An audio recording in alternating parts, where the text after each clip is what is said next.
আমরা মহান রব আল্লাহ তাআলার শুকর আদায় করি, আলহামদুলিল্লাহ। রাসূল কারীমের উপর দরুদ পড়ি সাল্লাল্লাহু আলাইহি ওয়াসাল্লাম। সম্মানিত ভাই পরিচালক, উপস্থিত বিভিন্ন শ্রেণী পেশায় বিশিষ্ট সচেতন ভাই বোনেরা, অনুপস্থিত দেশবাসী, বিশ্ববাসী, ভাই বোনেরা, সকলের দৃষ্টি আকর্ষণ করে বলছি, যে যেখানে আছেন মনোযোগ দিয়ে কথা শুনবেন। যারা মনোযোগ দিয়ে কথা শোনে এবং যেটা কল্যাণকর সে বিষয়টা গ্রহণ করে, তারা বুদ্ধিমান, তারা হেদায়েত প্রাপ্ত। আশা করি আমরা সকলে বুদ্ধিমানের পরিচয় দিব। আমি এখন হেদায়েতের মধ্যে আমাদের জীবনকে গঠন করার জন্য, পরিচালনা করার জন্য সিদ্ধান্ত নিব এবং সিদ্ধান্ত মোতাবেক আমরা আমাদের দায়িত্ব পালন করবো। আল্লাহ আমাদেরকে কবুল করে না।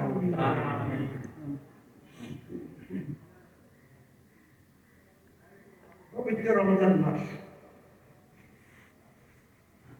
অন্যান্য মাসের তুলনায় এই মাসের মর্যাদা মাহাত্ম অনেক বেশি। কিসের কারণে? এই মাসে আল্লাহ রাব্বুল আলামিন আল কোরআন নাযিল করেছেন। বলুন আলহামদুলিল্লাহ। আল কোরআন আল্লাহ রাব্বুল আলামিন নাযিলের কাজ শুরু করেছেন কোন মাসে? রমজান। কোন রাতে? কদরের রাতে। ইন্না আনজালনাহু ফি লাইলাতিল কদর। আমি উহা মানে আল কোরআন কদরের রাতে নাযিল করেছি। কেন কদরের রাতে এই কোরআন নাযিল করলেন? রমজান মাসে কদরের রাতে ভাগ্য রাতে আল্লাহ কোরআন কেন নাযিল করলেন? এটা আল কোরআনে বলতেছে। আল কোরআন কি বলছে? বিসমিল্লাহির রহমানির রহিম। শাহরু রমাদান আল্লাযী উনজিলা ফীহিল কুরআন হুদাল লিন-নাস। রমজান মাস সেই মাস যেই মাসে আল কোরআন নাযিল করা হয়েছে মানব জাতি হেদায়েত। আল্লাহর এই কথা থেকে পরিষ্কার বোঝা যাচ্ছে, কোরআন যখন নাযিল হয় তখন মক্কার সারা পৃথিবীর মানুষ হেদায়েতের আলো থেকে বঞ্চিত ছিল। তারা হেদায়েতের মধ্যে ছিল না, হেদায়েতের বাইরে ছিল। এই জন্যই হেদায়েতের বাইরে যারা আছে, যারা হেদায়েত প্রাপ্ত নয়, এই মানুষগুলিকে হেদায়েতের পথে নিয়ে আসার জন্য আল কোরআন নাযিল হয়েছে। তো এই বিষয়টাকে সামনে রেখে আমাদেরকে জানতে হবে, বুঝতে হবে হেদায়েতের মধ্যে না থাকার অর্থ। যদি এটা আমরা না বুঝি তাহলে হেদায়েত আমি নিজেও গ্রহণ করতে পারবো না, অন্য কেউ হেদায়েতের পথে ডাকতে পারবো। হেদায়েতের মধ্যে লোকেরা ছিল না, হেদায়েতের আলো থেকে এরা বঞ্চিত ছিল, হেদায়েতের বাহিরে ছিল। এই কথা বোঝার জন্য আমি আপনাদেরকে মনোযোগ আকর্ষণ করে স্পষ্ট বলব, মানুষ আসলে একা চলতে পারে। মানুষের পক্ষে একা চলা, মানুষ নিজেদের প্রয়োজনে এবং নিজেদের কল্যাণে সমাজ গঠন করে, সমাজবদ্ধ হয়, সমাজবদ্ধ থাকে, সমাজবদ্ধ হয়ে জীবনযাপন করে। সমাজকে ভালোভাবে সুন্দরভাবে নিয়ন্ত্রণের মধ্যে রেখে সমাজের কল্যাণে, সমাজের উদ্যোগকে পরিচালনা করার জন্যই রাষ্ট্রের উন্নতি হয়েছে। রাষ্ট্র সমাজেরই একটা সুসংগঠিত রূপ। তবে সমাজ এবং রাজ্যের মধ্যে অন্যতম একটা পার্থক্য হল সমাজের বল প্রয়োগের ক্ষমতা নাই, রাষ্ট্রের বল প্রয়োগের ক্ষমতা আছে। আরেকটা অন্যতম পার্থক্য হল সমাজের জন্য নির্দিষ্ট কোনো ভূখণ্ডের দরকার হয়, রাষ্ট্র অর্থনীতি করতে হয় নির্দিষ্ট ভূখণ্ড। একটা ভৌগোলিক সীমারেখার ভিতরে রাষ্ট্র তার নিজস্ব দিতে চায়। সমাজকে বাদ দিয়ে রাষ্ট্র নয়, সমাজকে নেই কি রাষ্ট্র।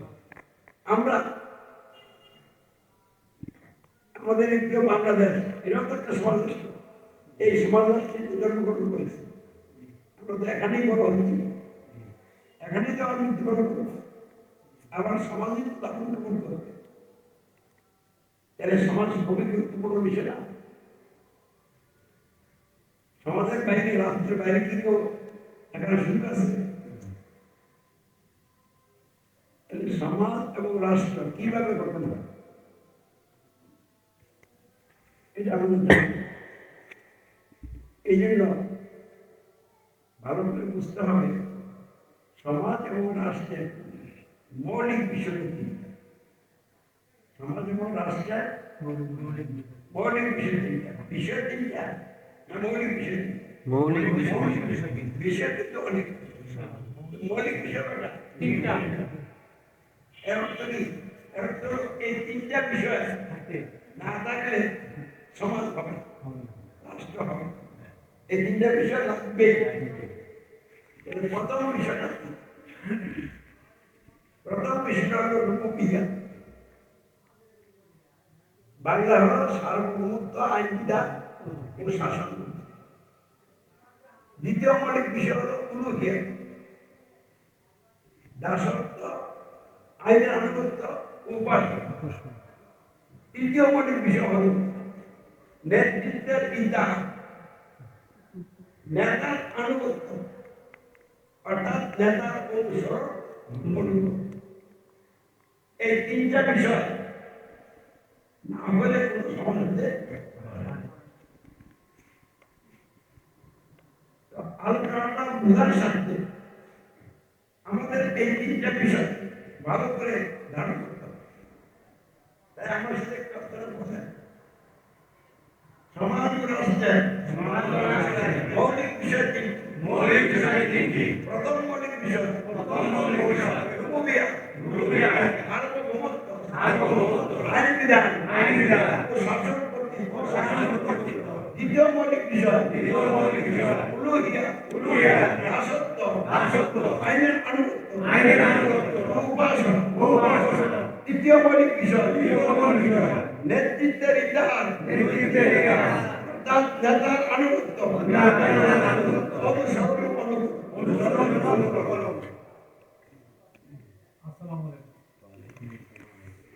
এই তিনটা মৌলিক বিষয় ছাড়া সমাজ ব্যবস্থা গঠন করা যাবে না। গঠন করতে হলে তিনটা বিষয়। এই তিনটা বিষয়ের প্রথম বিষয় কি? বাংলা কি?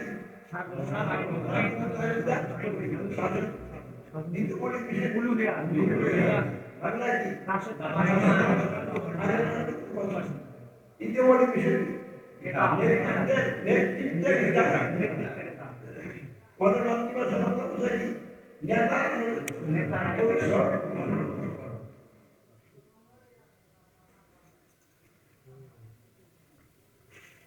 এই যে তিনটা বিষয় রূপবিজ্ঞান, উলুহিয়া, নেতৃত্বের ইতিহাস, এই তিন বিষয়ে ইসলাম হয় এবং জাহিলিয়াত। রূপবিজ্ঞান বিষয়ে ইসলাম হয় এবং জাহিলিয়াত। মানে এই বিষয়টা কেউ ইসলাম নিজে জানে নিতে পারবে, আবার কেউ যদি জাহিলিয়াত দিতে চায় জাহিলিয়াত দিতে পারবে। কোন বিষয়? রূপবিজ্ঞানের বিষয় উলুহিয়াতেরও বিধান। এটা প্রথম রুবুবিয়ত, সার্বভৌমত্বের বিধান করতে। এই সার্বভৌমত্বটা কি? সার্বভৌমত্ব হলো, যেহেতু আমরা সমাজ রাষ্ট্র নিয়ে কথা বলছি, তাহলে সমাজ এবং রাষ্ট্রের ক্ষেত্রে সার্বভৌমত্ব হলো সমাজ এবং রাষ্ট্রের মালিকানা, এবং সমাজ ও রাষ্ট্রকে গঠন ও পরিচালনা করার জন্য প্রয়োজনীয় আইন বিধান তৈরি করা এবং ওই তৈরি করা আইনগুলিকে মানুষের জীবনে প্রয়োগ করা। এই জন্য একটা সর্বোচ্চ ক্ষমতা লাগবে। ওই সর্বোচ্চ ক্ষমতাটা হলো কি? সার্বভৌমত্বের গুরুত্বপূর্ণ সাইট। তাহলে সার্বভৌমত্বের মধ্যে প্রধানত মূলত দুইটা বিষয় আছে। একটা হলো মালিকানা, আর একটা কি? ক্ষমতা। মালিকানা এবং ক্ষমতা। মালিকানা কি? চূড়ান্ত মালিকানা। আর ক্ষমতা কি? সর্বোচ্চ ক্ষমতা। তাহলে চূড়ান্ত মালিকানা এবং সর্বোচ্চ ক্ষমতা, এই দুইটাকে একসাথে কি বলে? সার্বভৌমত্ব। তাহলে ইসলাম বলে মানুষের সমাজ রাষ্ট্র গঠন ও পরিচালনা সহ জীবনের সকল ক্ষেত্রে সার্বভৌমত্ব একমাত্র আল্লাহর, কোনো মানুষের। তাহলে সার্বভৌমত্ব, যেটা রুবুবিয়তের এক নম্বর অর্থ, এই বিষয়টা ইসলাম কার জন্য নির্দিষ্ট করছে? আল্লাহর জন্য, আর কারোর জন্য না। লিল্লাহি মুলকুস সামাওয়াতি ওয়াল আরদ, আসমান এবং জমিনের মালিকানা, সার্বভৌমত্ব একমাত্র আল্লাহর জন্য নির্দিষ্ট। পবিত্র কোরআনের অন্যান্য জায়গায় বলছে, কোথাও বলছে ফিহিমা, কোথাও বলছে বাইনাহুমা।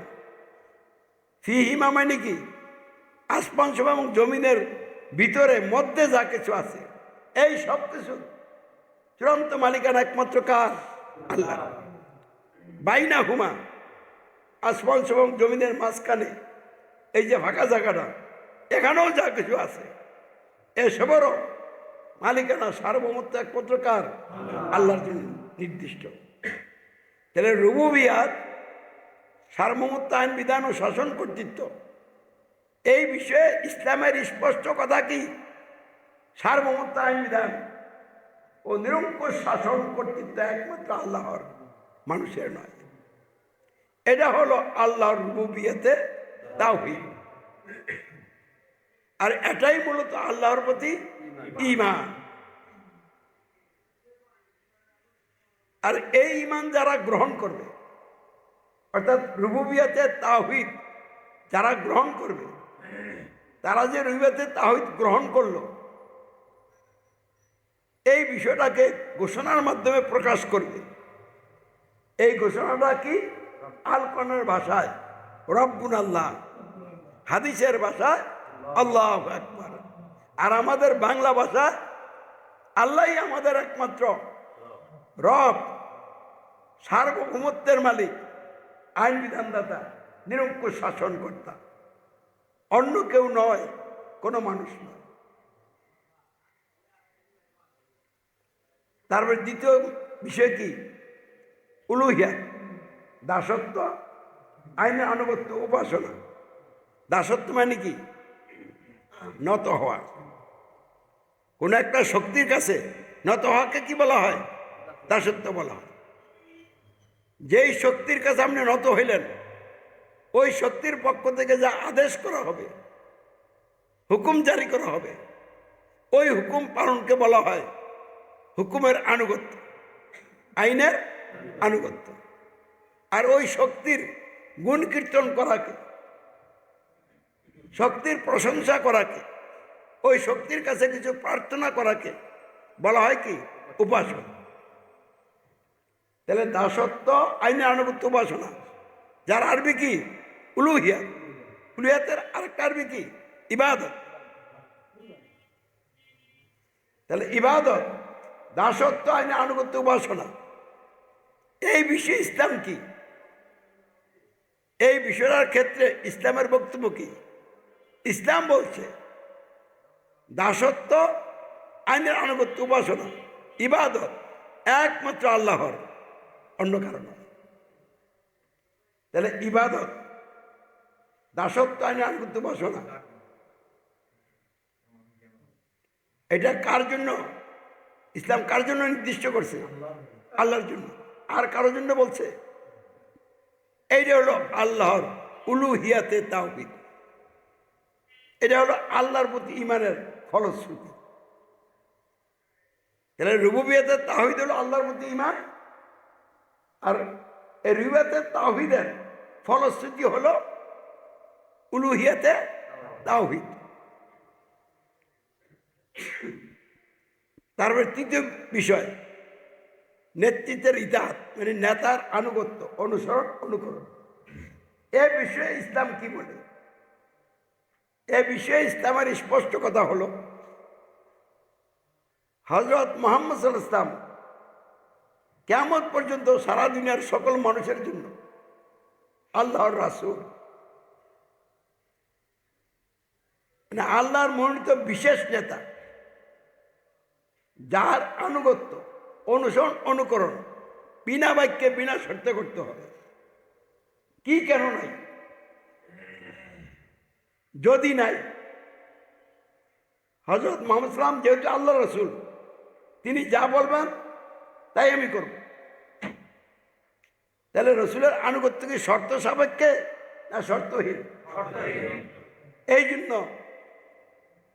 নেতৃত্বের ইতাআত, নেতার আনুগত্য, অনুসরণ, অনুকরণ এই বিষয়ের ক্ষেত্রে ইসলাম বলে শর্তহীন আনুগত্য, অনুসরণ, অনুকরণ একমাত্র হযরত মুহাম্মদ সাল্লাল্লাহু আলাইহি ওয়াসাল্লামের।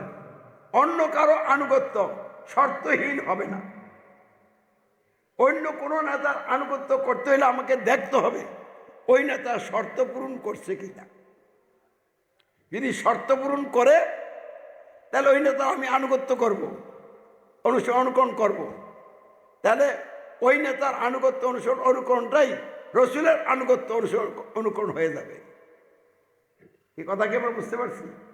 কারণ আল্লাহ রসুলের পরে সর্বপ্রথম আমিরকে আবু বকর রাদিয়াল্লাহু তাআলা আনহু, আবু বকর সিদ্দিক রাদিয়াল্লাহু তাআলা আনহু হলেন রসুলের পরে মুসলমানদের জন্য প্রথম আমির, বিশ্বের সকল মানুষের জন্য আল্লাহর মনোনীত আমির।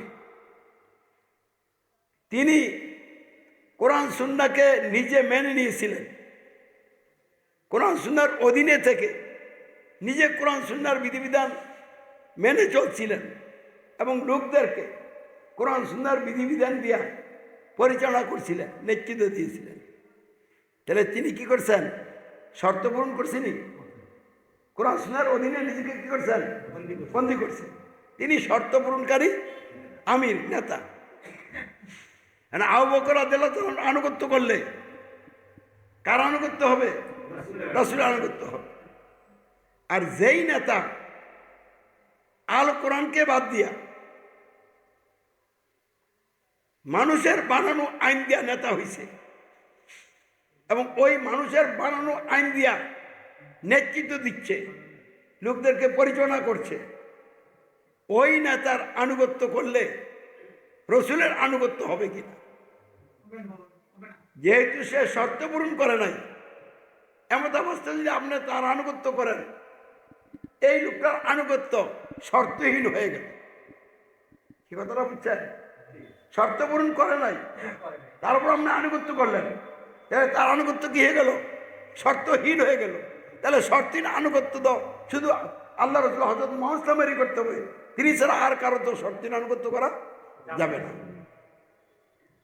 তাহলে ইসলাম শর্তহীন আনুগত্য একমাত্র হযরত মুহাম্মদ সাল্লাল্লাহু আলাইহি ওয়াসাল্লামের জন্য কি করছেন? নির্দিষ্ট করে দিয়েছে।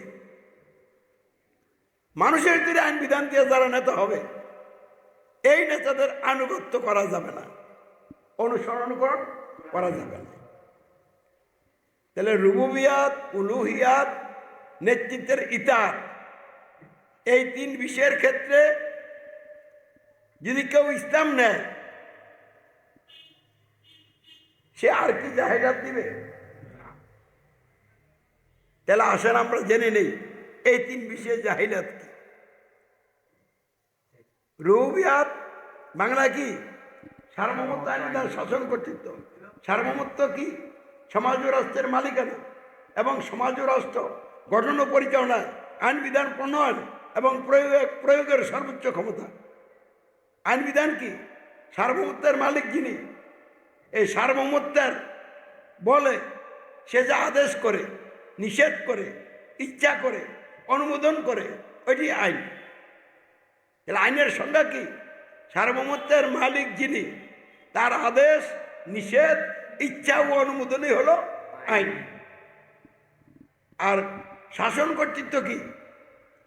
আইন যখন মানুষের উপর প্রয়োগ করা হয়, আইন দিয়া চালানো হয়, পরিচালনা করা হয়, এই আইন পরিচালনার নামই হলো কি? কর্তৃত্ব। তাহলে কর্তৃত্ব আগে না আইন আগে? আইন আগে না সার্বভৌমত্ব আগে? তাহলে সার্বভৌমত্ব, আইন বিধান ও শাসন কর্তৃত্ব, এই বিষয়ের ক্ষেত্রে জাহিলাত কি? এই বিষয়ের ক্ষেত্রে জাহিলাত হলো মানুষের সার্বভৌমত্ব, আইন বিধান ও শাসন কর্তৃত্ব। মানুষের সার্বভৌমত্ব, আইন বিধান ও শাসন কর্তৃত্বই হইল রুইয়াতের ক্ষেত্রে জাহিলিয়াত। আর এই মানুষের সার্বভৌমত্ব, আইন বিধান, কর্তৃত্ব একদিকে আল্লাহর সার্বভৌমত্ব, আইন বিধান, কর্তৃত্বকে অমান্য করে, আরেকদিকে আল্লাহর পরিবর্তে মানুষকে সার্বভৌমত্ব, আইন বিধান, শাসন কর্তৃত্বের জায়গায় বসায়। এই যে আল্লাহর সার্বভৌমত্ব, আইন বিধান, কর্তৃত্ব অমান্য করে, এটার নাম হলো কুফর। আর মানুষকে সার্বভৌমত্ব, আইন বিধান, কর্তৃত্বের জায়গায় আইনে বসাইয়া দেয়, এটার নাম হলো কি? শিরক। তাহলে রুবিয়াতে জাহিলিয়াত, কুফর এবং শিরক। কথা কি আমরা বুঝতে পারছি? রুবিয়াতে জাহিলিয়াত কি? বাংলা ভাষায় বলেন, মানুষের সার্বভৌমত্ব, আইন বিধান, কর্তৃত্ব। রুবিয়াতে জাহিলিয়াত হলো কি? মানুষের সার্বভৌমত্ব, আইন বিধান, শাসন কর্তৃত্ব। এইটা একদিকে আল্লাহর সার্বভৌমত্ব, আইন বিধান, কর্তৃত্বের সাথে কুফরি। আমরা যখন এই সার্বভৌমত্ব, আইন বিধান, কর্তৃত্ব মানুষের মেনে নিলেন, তখন আল্লাহর সার্বভৌমত্ব, আইন বিধান, শাসন কর্তৃত্ব অমান্য করলেন। এই অমান্যর নাম হলো কি? কুফর। আর এইটার মালিক ছিল কি? আল্লাহ। এই জায়গায় না বসালেন কাকে? মানুষকে। তাহলে আল্লাহর সাথে শরীক করলেন। তাহলে মানুষের সার্বভৌমত্ব, আইন বিধান, কর্তৃত্ব, মহান রবের সার্বভৌমত্ব, আইন বিধান, কর্তৃত্বের সাথে কুফর এবং শিরক। এইটা হলো সবচেয়ে বড় জাহিলিয়াত।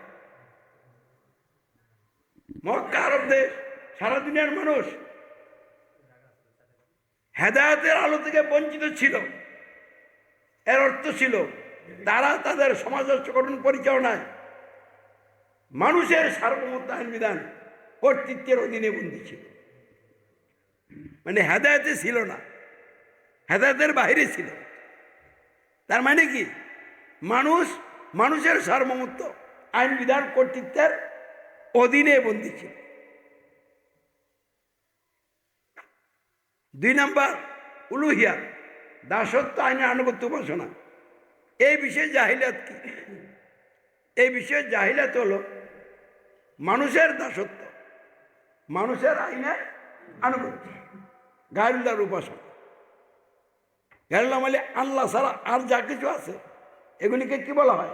গায়রুল্লাহ। তো মূর্তি গায়রুল্লাহ, গাছ গায়রুল্লাহ, পাথর গায়রুল্লাহ, চন্দ্র সূর্য এগুলি কি? গায়রুল্লাহ। তো মক্কার লোকেরা মূর্তির পূজা করত। তা আল্লাহর পূজা বাদ দিয়া মূর্তির পূজা মানে কি? গায়রুল্লাহর পূজা। আর আবু জেহেল গণদের দাসত্ব করত, তাদের হুকুম পালন করত। তাহলে মানুষের দাসত্ব, মানুষের আইনের আনুগত্য, গায়রুল্লাহর উপাসনায় তারা লিপ্ত ছিল। তাহলে উলুহিয়াতে তারা জাহিলাতে ছিল। মানুষের দাসত্ব, মানুষের আইনের আনুগত্যের অধীনে তারা জীবনযাপন করত। এটা ছিল দ্বিতীয় জাহিলিয়াত। মানে হেদায়েতের বিপরীত গুমরাহি। 3 নম্বরে নেতৃত্বের ইতিহাস, নেতার আনুগত্য, অনুসরণ, অনুকরণ। এই বিষয়ে জাহিলাত কি? এই বিষয়ে জাহিলাত হলো মানুষের তৈরি আইন বিধানের ভিত্তিতে যারা নেতা, ওই নেতাদের আনুগত্য, অনুসরণ, অনুকরণ। তাহলে নেতৃত্বের ইতাআতে শিরক। মানুষের তৈরি আইন বিধান দিয়া যারা নেতা, ওই নেতার আনুগত্য করলে রসুলের আনুগত্য বাদ হয়, অমান্য করা হয়। আর আল্লাহর আইন বিরোধী নেতার, আবু জেহেল, ফেরাউন, নমরুদ, এইসব নেতাদের আনুগত্য করা হয়, অনুসরণ, অনুকরণ করা হয়। তাহলে মানুষের তৈরি আইনের ভিত্তিতে নেতৃত্ব দানকারী নেতা বা সরকারের আনুগত্য, অনুসরণ, অনুকরণ, নেতৃত্বের ইতাআতে জাহিলিয়াত। এই হলো 3 নম্বর গুমরাহি। তাহলে মক্কা আরবদের সারা দুনিয়ার মানুষ হেদায়েতের বাইরে ছিল, জাহিলিয়াতের মধ্যে ছিল। এর 1 নম্বর কথা কি? তারা মানুষের সার্বভৌমত্ব আইন বিধান কর্তৃত্বের অধীনে বন্দী ছিল। 2 নম্বর কথা কি? তারা মানুষের দাসত্ব, মানুষের আইনে আনুগত্য, গাল্লার উপাসনায় লিপ্ত ছিল। 3 নম্বর, তারা মানুষের তৈরি আইন বিধানের ধারক বাহক, নেতা বা সরকারের আনুগত্য, অনুসরণ, অনুকরণের অধীনে বন্দী ছিল। এরই অর্থ ছিল তারা হেদায়েতের বাইরে ছিল, জাহিলিয়াতের মধ্যে নিমজ্জিত ছিল, শিরক এবং কুফরির মধ্যে তারা ডুবেছিল। এই লোকগুলিকে হেদায়েতের জন্য কোরআন রমজান মাসে নাজিল হয়েছে। বলুন আলহামদুলিল্লাহ। তাহলে এখানে হেদায়েতের অর্থ কি? সার্বভৌমত্ব আইন বিধান কর্তৃত্ব মানুষের মেনে আপনি জীবনযাপন করবেন। মানে হেদায়েতের অর্থ হলো আমি মানুষের সার্বভৌমত্ব আইন বিধান কর্তৃত্বের অধীনে থাকবো না, আমি মানুষের সার্বভৌমত্ব আইন বিধান কর্তৃত্বের অধীন থেকে বের হয়ে গেলাম। আমি সার্বভৌমত্ব আইন বিধান নিরঙ্কুশ শাসন কর্তৃত্ব একমাত্র আল্লাহর গ্রহণ করলাম এবং এর অধীনে আমি বন্দী হয়ে গেলাম। 2 নম্বরে, আমি মানুষের দাসত্ব, মানুষের আইনে আনুগত্য, গাল্লার উপাসনা থেকে বের হইলাম। দাসত্ব, আনুগত্য, উপাসনা একমাত্র আল্লাহর গ্রহণ করলাম এবং এর সাক্ষ্য অঙ্গীকার দিয়ে দিলাম। তাহলে আমি 2 নম্বর জাহিলিয়াত থেকে গেলাম, বের হইয়া হেদায়েতের মধ্যে চলে আসলাম। 3 নম্বর, মানুষের তৈরি আইন দিয়ে যারা নেতা সরকার, এদের আনুগত্য আমি ত্যাগ করলাম, অনুসরণ, অনুকরণ বাদ দিলাম। আল্লাহর রাসূল হযরত মুহাম্মদ সাল্লামের শক্তির আনুগত্য গ্রহণ করলাম। এর উপরে আমি দৃঢ়ভাবে প্রতিষ্ঠিত হয়ে গেলাম। তাহলে আমি কি এখন গুমরাহির মধ্যে আছি? তাহলে গুমরাহিতে বেরিয়ে কোথায় চলে আসলাম?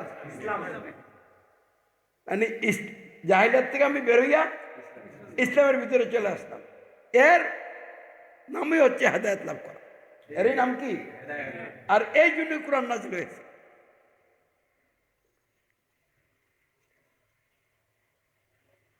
তাই আসুন আমরা এই নীতিগত ওয়াজ কইরা এখন প্র্যাকটিক্যালে আসি। আমি আগে বলছিলাম সমাজ এবং রাষ্ট্রের মৌলিক বিষয় কয়টা? 3টা, রুবুবিয়াত, উলুহিয়াত, ইতাআত। তো রুবুবিয়াতে তাওহীদ, উলুহিয়াতে তাওহীদ, ইতাআতে তাওহীদ, এটা হলো ইসলাম। রুবুবিয়াতে শিরক, উলুহিয়াতে শিরক, ইতাআতে শিরক কি? জাহিলিয়াত। বাংলা ভাষা সার্বভৌমত্ব আইন বিধান নিরঙ্কুশ শাসন কর্তৃত্ব একমাত্র আল্লাহর, মানুষের নয়। ফলে দাসত্ব, আনুগত্য, উপাসনা একমাত্র আল্লাহর, অন্য কারো নয়। এরই বাস্তবায়নে শর্তহীন আনুগত্য, অনুসরণ, অনুকরণ একমাত্র হযরত মুহাম্মদ সাল্লাল্লাহু আলাইহি ওয়াসাল্লামের, অন্য কারো নয়।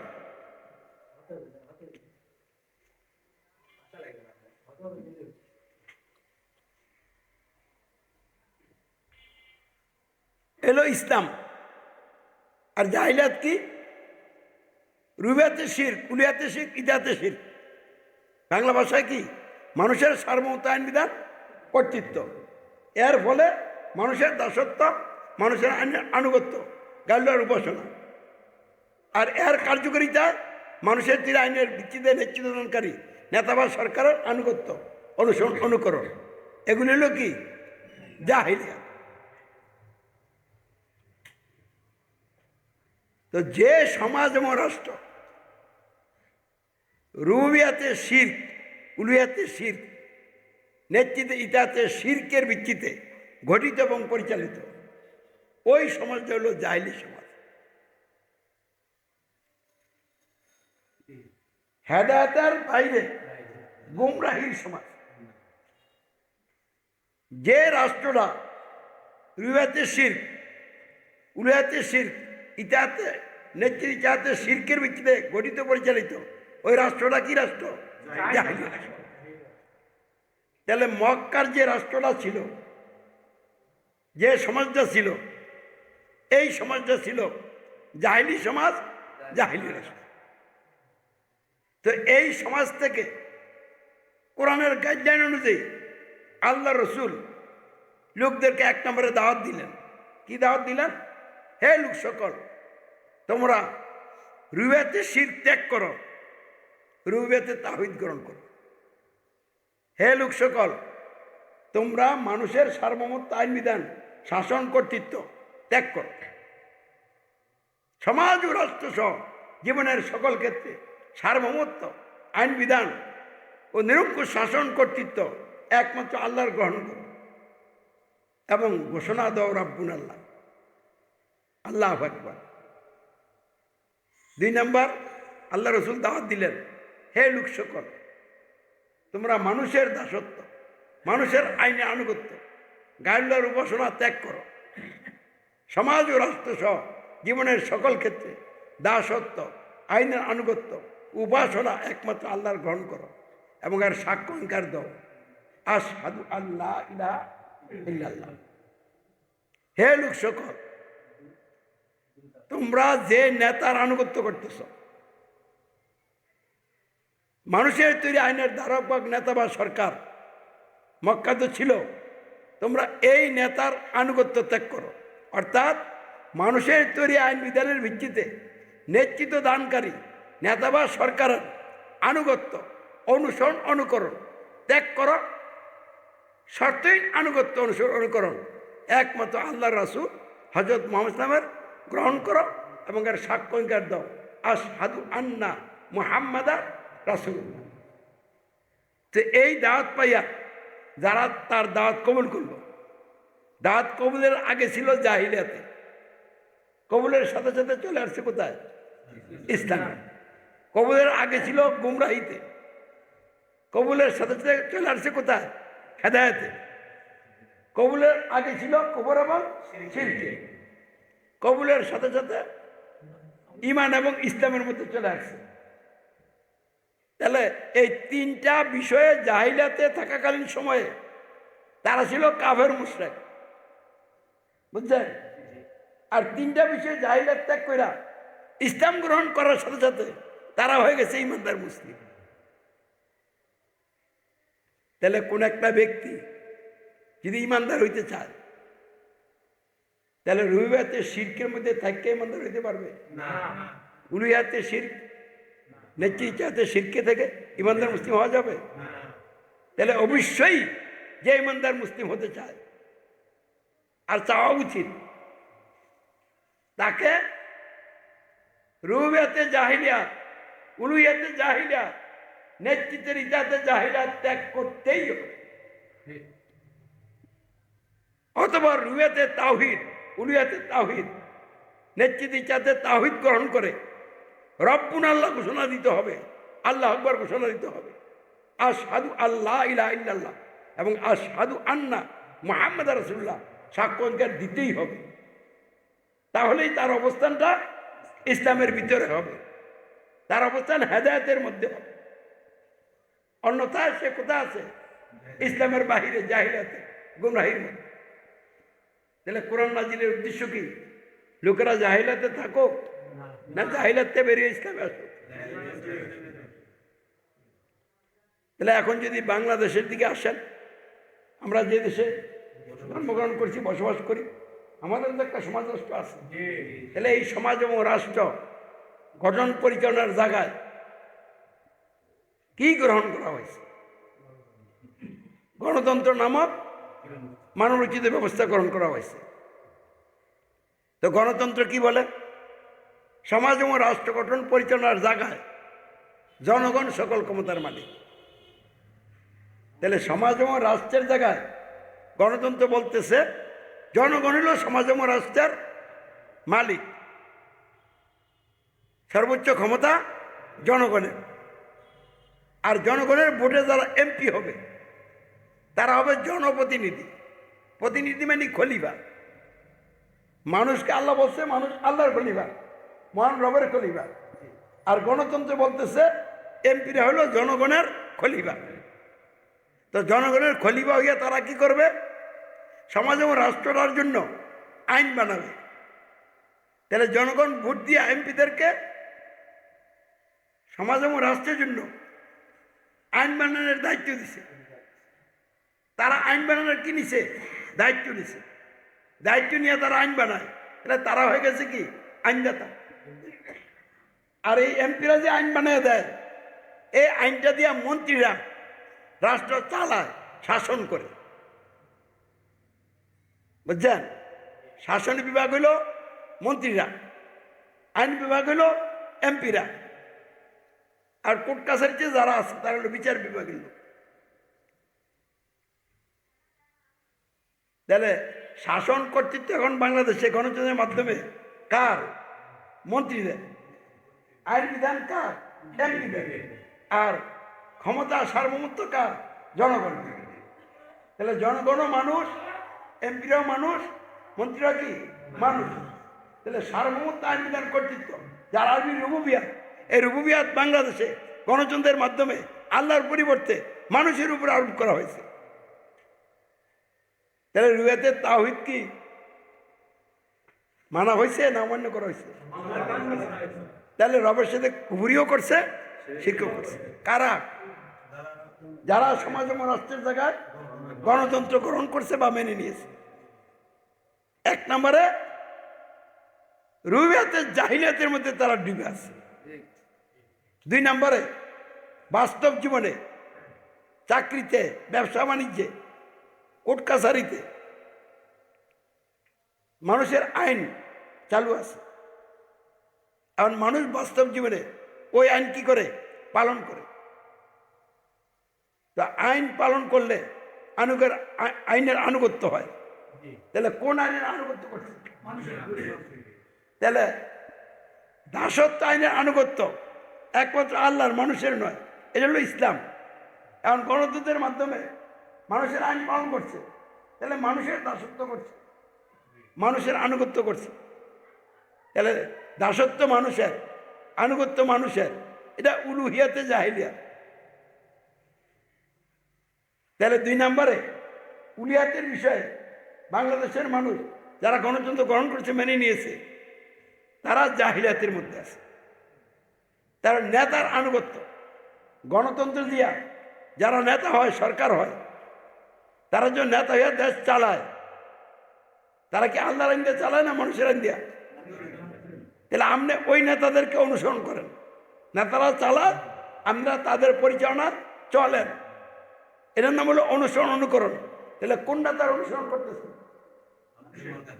মানুষের তৈরি আইন বিধানের ধারক বা নেতা। এটা হলো নেতৃত্বের ইতাআতে শিরক, মানে জাহিলিয়া। তাহলে নেতার আনুগত্যের ক্ষেত্র জাতির মানুষ কোথায় আছে? জাহিলিয়াতে আছে। তাহলে এই তিনটা বিষয় জাহিলিয়াতে থাকলে সে আর হেদায়েতের মুখ দেখবে না। দিন দিন খালি গুমরাহির মাত্রা বাড়তেই থাকবে। আজ থেকে 1400 বছর আগে যেই উদ্দেশ্যে কোরআন নাজিল হয়েছে, আজকে বাংলাদেশে কোরআনকে সেই উদ্দেশ্যে কাজে না লাগাইলে কোরআনের উদ্দেশ্য কার্যকরী হবে? তাহলে আমাদেরকে কোরআনের উদ্দেশ্যের উপর যদি আমরা নিজেরা প্রতিষ্ঠিত হতে চাই, তাহলে এক নম্বরে কি করতে হবে? জনগণকে ক্ষমতার মালিক, এমপিদেরকে আইনদাতা, মন্ত্রীদেরকে শাসনকর্তা, ত্যাগ করতে হবে, অমান্য করতে হবে এবং আল্লাহকেই সার্বভৌমত্বের মালিক, আইন বিধানদাতা, শাসনকর্তা মেনে নিয়ে রব্বুন আল্লাহ ঘোষণা দিয়া এর উপরে দৃঢ় হইতে হবে। জেল, জুলুম, নির্যাতন যত কিছু আসুক আমরা এর উপরে আসি থাকবো।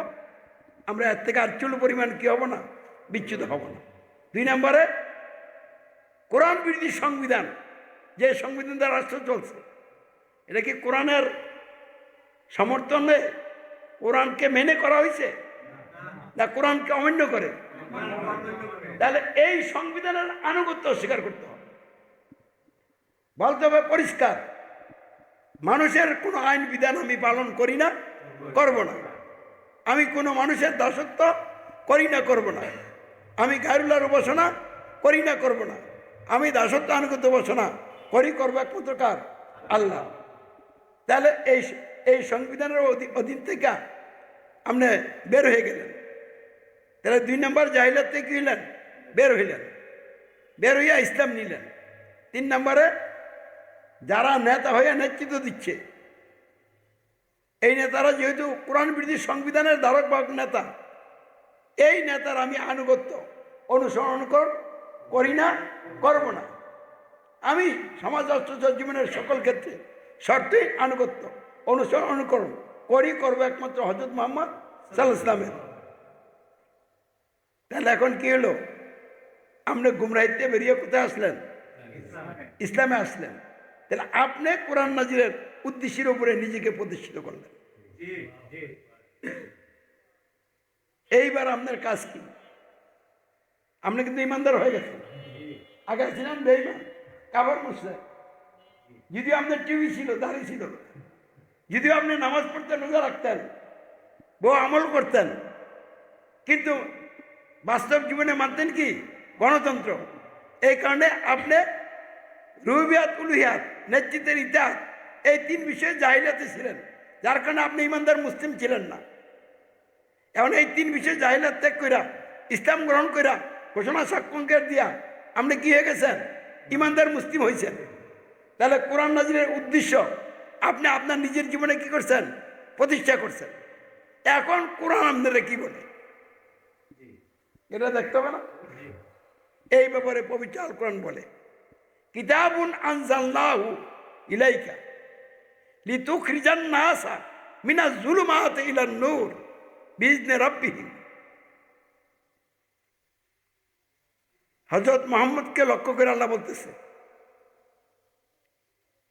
এবং সকল ঈমানদারদেরকে বলতেছে, কি বলতেছে? এই যে কিতাব আল কোরআন আমি তোমার উপরে নাজিল করেছি, তুমি এই কিতাব দ্বারা লোকদেরকে অন্ধকার দিয়ে বের করে আলোর মধ্যে নিয়ে আসবে রবের অনুমতি করবে। কি বুঝছেন কথা? তাহলে যিনি জাহেলাতে বেরিয়া হেদায়েতের মধ্যে আসলেন, গণতন্ত্র ত্যাগ করে ইসলাম গ্রহণ করলেন, তাকে কোরআন বলতেছে বসে থাকা যাবে না, তোমাকে কি করতে হবে? আরো যে বহু মানুষ গণতন্ত্র অধীনে বন্দী হইয়া শিরক আর কুফরিতে নিমজ্জিত হইয়া হেদায়েতের বাইরে অবস্থান করতেছে, এই লোকগুলিকে জাহিলাতে বের কইরা হেদায়েতের ভিতরে আনার জন্য এই কোরআন দিয়ে তোমাকে কাজ করতে হবে। তাহলে কোরআন দিয়ে কাজ করা মানে কি? কোরআন বলে দিছে মানুষ গুমরাহির মধ্যে থাকলে দুনিয়ায় কি হবে, আখিরাতে কি হবে। তাহলে আপনি লোকদেরকে জানাইবেন, তোমরা যদি রুবিয়াতে শিরক, উলিয়াতে শিরক, নেতৃত্ব ইতিহাসে শিরকে লিপ্ত থাকো, তোমাদের সকল আমল ধ্বংস হয়ে যাবে, মারা যাবে, ঠিকানা হবে কোথায়? জাহান্নাম। আর দুনিয়ায় যে কদিন থাকবা আল্লাহর রাগ খালি বাড়তে থাকবে আর অশান্তির মাত্রাও কি বাড়তে থাকবে।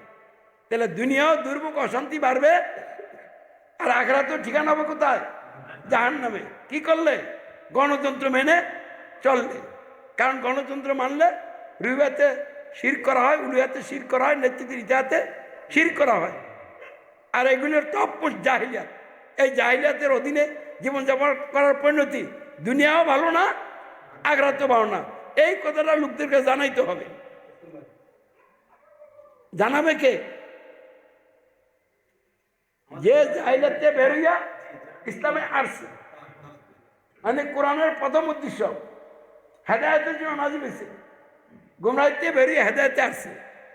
এই লোকগুলির উপরে দায়িত্ব দিয়ে দিছে এই কোরআন দিয়া, যারা এখনো গুমরাহিতে আছে তাদেরকে সাবধান করতে হবে, সতর্ক করতে হবে, এবং জাহিলাত ত্যাগ করে ইসলাম গ্রহণের জন্য নিজের সময় এবং অর্থ কোরবানি করে দাওয়াতি কাজ চালিয়ে যেতে হবে। তাহলে ইমানদারদের করণীয় কি? যেহেতু তুমি জাহিলাত ত্যাগ করে ইসলাম গ্রহণ করছো, ইমানদার মুসলিম হয়ে গেছো, এখন তোমার কাজ হলো, করণীয় হলো, যারা এখনো ইসলাম গ্রহণ করে নাই, গণতন্ত্র মানছে, রাজতন্ত্র মানছে, সমাজতন্ত্র মানছে, তন্ত্রমন্ত্রের অধীনে জীবনযাপন করছে, ওই লোকগুলিকে সাবধান করো, সতর্ক করো, এদেরকে জানিয়ে দাও যেভাবে তোমরা চলছো এভাবে চলার পরিণতি দুনিয়াও ভালো না, আর আখিরাতে মহা বিপদ হবে। যদি বাঁচতে চাও তাহলে এই তন্ত্রমন্ত্র ত্যাগ করো, রবিয়াত উলিয়াত নেতৃত্বে জাহিলাত ত্যাগ করো, তাওহীদ গ্রহণ করো, ইসলামী সমাজে কি হও, সামিল হও। এটা হলো আপনার করণীয়। বুঝাইছি কিনা? এবং এটা কেন করবেন? এটা করার ক্ষেত্রে একটা টার্গেট থাকতে হবে আপনার। খালি করতেই থাকবেন না, করার ক্ষেত্রে কোরআন কোনো টার্গেট আপনাকে দিছে কিনা? তাহলে কোরআন টার্গেট দিয়ে দিছে। কি টার্গেট দিছে? ওয়াল্লাযী আরসালা রাসূলাহু বিল হুদা ওয়া দীনিল হাক্কি লিইয়ুযহিরাহু আলা দ্বীনি কুল্লিহি ওয়ালাউ কারিহাল মুশরিকুন। তিনি সেই সত্তা যিনি তার রাসূলকে হুদা, পন্থা পদ্ধতি এবং দিনে হক, সত্য দিন, ইসলাম দিয়েছেন, যেন এই ইসলামকে, সত্য দিনকে, আল্লাহর যে হেদায়েত পন্থা, ওই পদ্ধতিতে সকল বাতিল দিনের উপরে বিজয়ী করা হয়। লিইয়ুযহিরাহু আলা দ্বীনি কুল্লিহি, ইসলাম ছাড়া যত দিন আছে প্রত্যেকটা দিনের উপরে যেন এই ইসলামকে আল্লাহ যে পথ নির্দেশ দিছে, পন্থা বাতলাই দিছে, ওই পন্থায় বিজয়ী করা হয়। এবং এই কাজ করতে গেলে মুশরিকরা যতই অপছন্দ করুক, বিরোধিতার ঝড় তুফান জলোচ্ছ্বাস সৃষ্টি করুক, এদের এই বিরোধিতার দিকে তাকানো যাবে না। সব দলিত মদিত করে পাত্তা না দিয়ে ইসলামকে কি করতে হবে? বিজয়ী করতে হবে। তাহলে মুশরিক মানে কি? এই দেখেন, আয়াত থেকে ব্যাখ্যা নেন। আয়াত কি বলছে? তিনি সেই সত্তা যিনি তার রাসূলকে হুদা এবং সত্য দিন দিয়ে পাঠিয়েছেন, যাতে করে এই সত্য দিনকে আল্লাহর হুদা মোতাবেক বাতিল দিনের উপরে কি করে দেন? বিজয়ী করে দেন। এতে মুশরিকরা যদি অপছন্দ করুক, তাহলে মুশরিক মানে বাতিল দিনের ধারক বাহক অনুসারী। তাহলে যারা মানবোচিত ব্যবস্থা গ্রহণ করছে তারাই মুশরিক।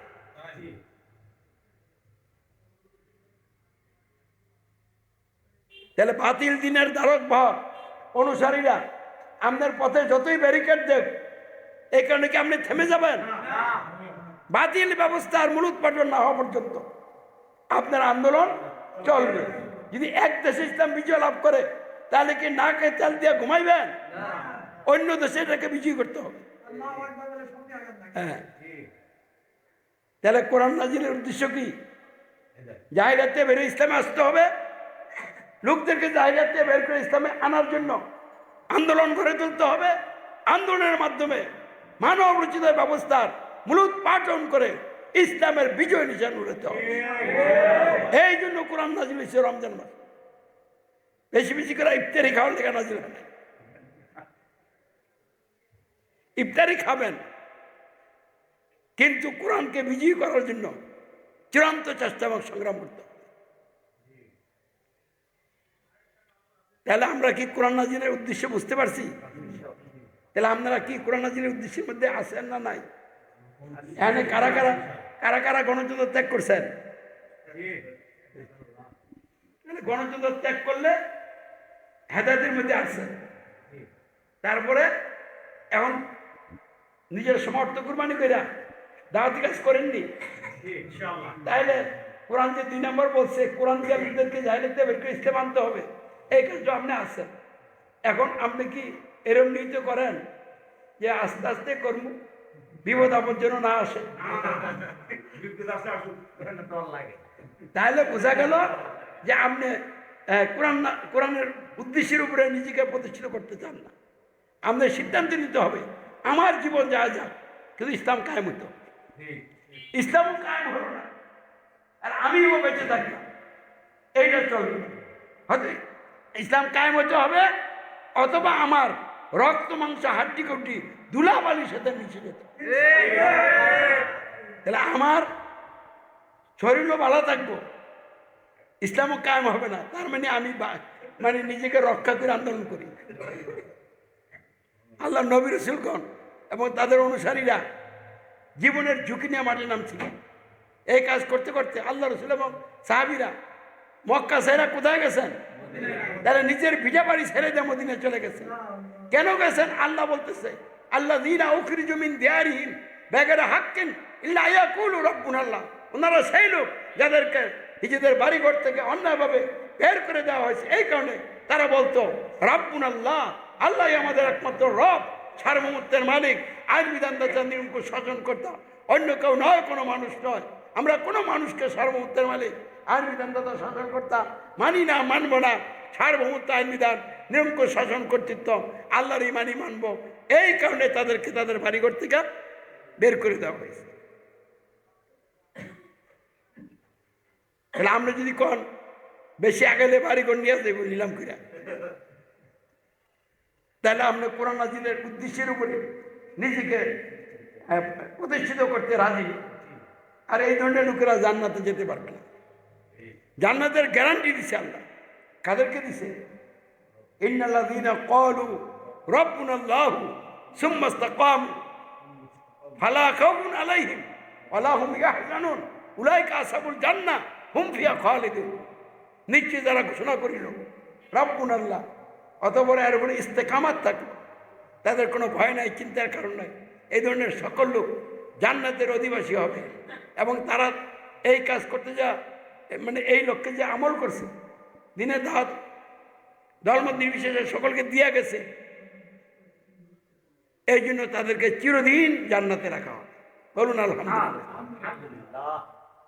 সূরা হামিম আস-সিজদার 30 নম্বর আয়াতে বলে ইন্নাল্লাযীনা ক্বালু রাব্বুনাল্লাহু সুম্মা ইসতাকামু তাতানাজ্জালু আলাইহিমুল মালায়েকা আল্লা তাখাফু ওয়া লা তাহজানু ওয়া আবশিরু বিল জান্নাতিল্লাতী কুনতুম তুআদুন।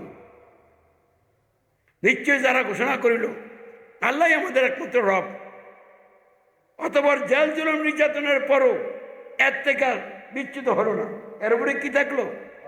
অটল অনড় থাকলো। তাদের প্রতি ফেরেশতা নাজিল হয়। ফেরেশতারা আইয়া কি বলে? ভয় পাইস না, চিন্তা করিস না, ওই জান্নাতের খোঁজ খবর পাইয়া আনন্দিত হ, যেই জান্নাতের ওয়াদা করা হয়েছে। তাহলে রাব্বুনাল্লাহ সুম্মা ইসতাকামু এই কথার সাথে আল্লাহ জান্নাতের কি দিয়ে দিছেন? ওয়াদা দিয়ে দিছেন। আর কি বলছে? সামনে আগে বলছে নাহনু আউলিয়াকুম ফিল হায়াতিদ দুনিয়া ওয়া ফিল আখিরাহ। ফেরেশতারা বলতেছে তোমরা যেহেতু রাব্বুনাল্লাহ ঘোষণা দিয়া এরপরে মজবুত আসো, দুনিয়ার জীবনে আমরা তোমাদের সঙ্গী সাথী, আখিরাতের জীবনে। তারা রাব্বুনাল্লাহ ঘোষণা দিয়া এরপরে যারা মজবুত থাকবে তাদের সঙ্গী সাথী হিসাবে দুনিয়া ফেরেশতারা আসেনি? আছে। আখিরাতে থাকবো নি? থাকবো। তাহলে ফেরেশতা যদি আমাদের লগে থাকে, কেন থাকবে? আপনারা সেভ করার লেগেই থাকবে। আপনারা ঘুষি দিতে আইব গণতন্ত্রীরা। আল্লাহকে চুপ থাক, মোকাবেলা করতে যাইস না তুই, কারণ তুই মোকাবেলা করতে গেলে পারবি না, কারণ এদের দল বড়, এদের আবার অস্ত্র আছে, তোর তো এরকম কিছু নাই, তোর খালি একটাই আছে, ক্ষমতার মালিক একমাত্র কে? আল্লাহ। এটার উপরেই থাক। আর তে ঘুষি নিয়ে আইতেছে, আমি দেখতেছি, আমার ফেরেশতা তোর লগে আছে। তো ফেরেশতারে বললো তারে মার বুকছে একটা ঘুষি। তাহলে ফেরেশতা তারে ঘুষি মারলো, এখন চিত্তিয়া ভৈরা দেখবেন শেষ। না আমাদের কিছু করা লাগলো? তাহলে ফেরেশতারা খামাখা আমাদের এখানে থাকবে না, তারা তাদের ডিউটি পালন করার জন্য কি থাকবে। ফেরাউন যত বড় শক্তিধরই হোক, যথাসময়ে ফেরাউনকে নদীতে ডুবাইয়া চুবাইয়া নিচ্ছিন্ন করে দেওয়া হবে, আর মুসা এবং তার অনুসারীদেরকে নদী পার করে নিয়ে যাওয়া হবে। নিসিনি আল্লাহ। আবার কিছু ইমানের পরীক্ষাও নিবে, কারণ কিছু যদি আপনাকে মারধর না করায় তাহলে আমাদের ইমানের পরীক্ষা হবে না। এবার যখন আমাদের উপরে জেল জুলুম নির্যাতন আসবে, আপনাকে পরীক্ষা করার জন্য আল্লাহ কি করেন, এই নির্যাতন করার সুযোগটা দেন। আপনারা পাক্কা ইমানদার বানার লেগে দেয়, আর যে নষ্ট তারা জায়গা মতে নিয়া নিচ্ছিন্ন করার জন্য দেয়। বুঝছেন? ফেরাউন তো এমনি নদীতে ডুবে মরে নাই, মুসা এবং তার অনুসারীদের বিরুদ্ধে সে উঠে পড়ে লাগছে। শেষ পর্যন্ত মুসা কালিমুল্লাহকে হত্যা করার সিদ্ধান্ত করছে। তারপরে বনি ইসরায়েলের লোকদেরকে ধরার জন্য ঘরে ঘরে অপারেশন করার জন্য সর্বোচ্চ বাহিনী তলব করছে। তার মানে কি, এই কটা লোক আমাদেরকে জ্বালাই এলেছে, এখন আজকার এদেরকে সাথ দেওয়া হবে না। তাহলে ফেরাউন করার সিদ্ধান্ত নিয়ে ধাওয়া করছে। এটা বুঝলেন কেমনে? যখন নদী পারিয়া তারা ওই পারে গেলগা, তখন তো ফেরাউন মনে করতে পারতো যে আর ঝামেলা যেয়ে লাভ নাই, দেশের থেকে এদিকে গেছে গা।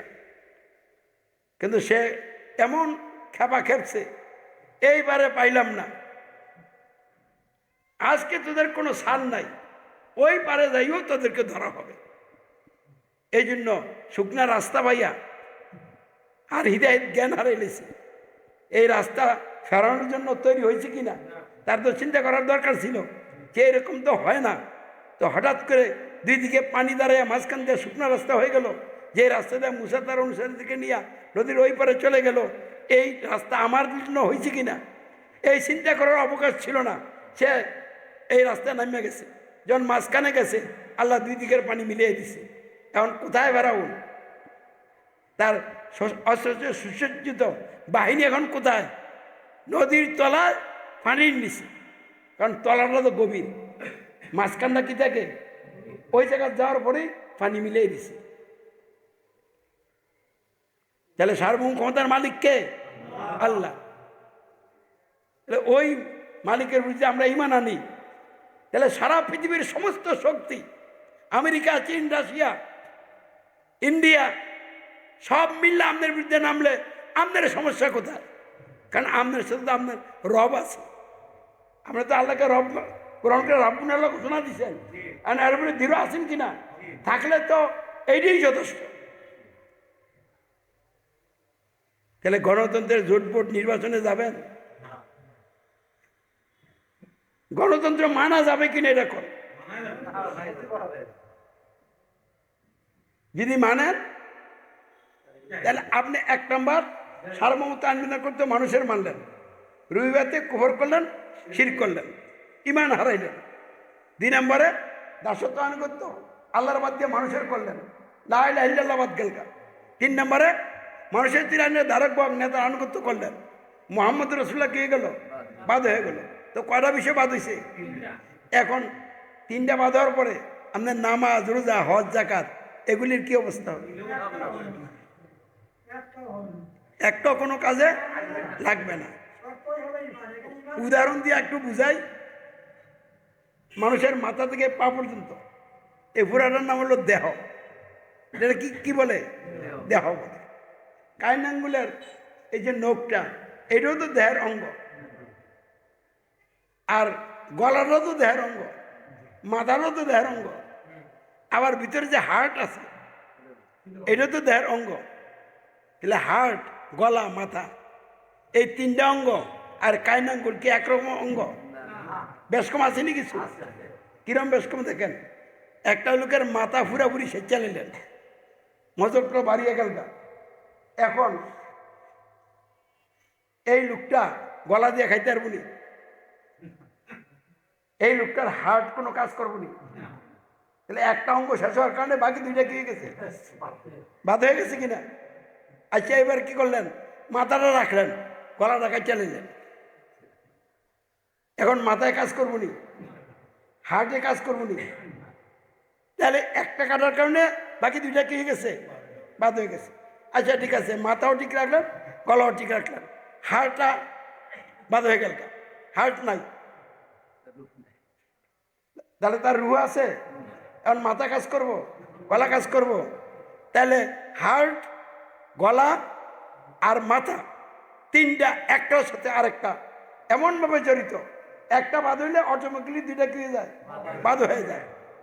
রুইহাতে তাওহীদ, উলুহিয়াতে তাওহীদ, নেতৃত্বের ইতাতে তাওহীদ, এই তিনটার একটা বাদ হইলে বাকি দুইটা বাদ হয়ে যায়।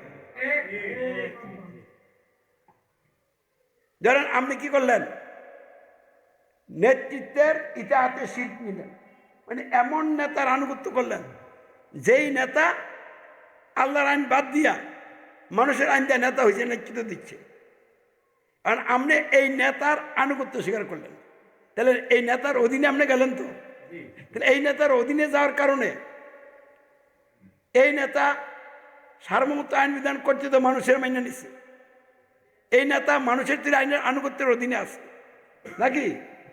এখন আপনি তার নেতা মানার কারণে সে যেখানে আছে আপনি তো এখানে গেলেন, তাহলে তার নেতা মানার কারণে উলুহিয়াতে শিরক ঢুকে গেছে, আপনার মনে আছে, রুইহাতে শিরক কি ঢুকে গেছে, তাহলে রুইহাতে তাওহীদ, উলুহিয়াতে তাওহীদ বাদ হয়ে গেছে কিনা? তাহলে জীবন গেল, এই তিনটা ক্ষেত্রে আমরা জাহিলিয়াত মানব না। অন্যান্য ক্ষেত্রে পরিস্থিতির আলোকে আমরা কিছু জাহিলিয়াতের আইন পালন করতেও পারি, করার সুযোগ আছে। কি কথা বুঝছেন কি? পরিস্থিতির কারণে কিছু আইন হালকা হয় না। দাঁড়াইয়া সালাত করা ফরজ, কিয়াম করা কি ফরজ না? তা আপনার দাঁড়ানোর ক্যাপাসিটি নাই, এখন কি দাঁড়াইয়া পড়বেন? তে বসে পড়বেন, তাহলে ফরজ এখন আপনার জন্য কি হয়ে গেছে, শিথিল হয়েছে কিনা? তাহলে পরিস্থিতির কারণে হালাল হারামের জায়গায় কিছু শিথিলতা আছে, কিন্তু কুফর এবং শিরকের জায়গায় কোনো শিথিলতা নাই। পরিস্থিতির দোহাই দিয়া আপনি মানুষের সার্বভৌমত্ব আইন বিধান কর্তৃত্ব মেনে নিতে পারবেন না, মানুষের তীরে আইন বিধানের আনুগত্য স্বীকার করতে পারবেন না, মানুষের তীরে আইন বিধানের ধারক নেতা বা সরকারের আনুগত্য স্বীকার আপনি করতে পারবেন না। করলে আপনি ইসলাম থেকে খারিজ। তাহলে এই তিন বিষয়ের ক্ষেত্রে কোনো আপোষ চলবে? এখন আপনাদেরকে বোঝানোর জন্য বলছি, আমাদের এই প্রিয় বাংলাদেশে বিভিন্ন দল আছে কিনা? এই দলগুলির মধ্যে তিন ধরনের দল আছে। এক ধরনের দল হইল গণতান্ত্রিক দল, এরা সমাজ এবং রাষ্ট্রে ইসলামের কথা বলে না। ইসলাম মসজিদে থাকুক, মাদ্রাসা থাকুক, হ্যাঁ নামাজের মধ্যে থাকুক, আপনারা নামাজ পড়েন, রোজা রাখেন, মসজিদ বানিয়ে দেন, কিন্তু সমাজে রাষ্ট্রে গণতান্ত্রিক যে রাষ্ট্র চলবে এখানে আপনাদের কোনো কথা নাই। এরকম দল আসেনি? আচ্ছা, এরা হইল গণতান্ত্রিক দল। এরা কি? এরপরে এরকম দল আসেনি যে গণতন্ত্র মাইন্না ইসলাম কায়েমের কথা বলে, গণতন্ত্র মাইন্না নিছে, মাইন্না দল গঠন করছে, ক্ষমতা যাওয়ার জন্য জোট বোট নির্বাচন করে মানুষকে বুঝায় আমরা যদি রাষ্ট্রীয় ক্ষমতায় যাই আমরা আল্লাহর আইন কি করব, প্রতিষ্ঠা করব। এরকম দল আসেনি বাংলাদেশে? এরা কি গণতন্ত্র মাইন্না দল করছে না অমান্য করে? তাহলে সার্বভৌমত্ব আইন বিধান কর্তৃত্ব মানুষের অমান্য করছে না মানছে? মানুষের তৈরি সংবিধানের আনুগত্য স্বীকার করছে না অস্বীকার করছে? তার মানুষের যে আইন যারা নেতা সরকার তাদের আনুগত্য অস্বীকার করছে না স্বীকার করছে? তাহলে রুইহাতে শিরকে আসেনি?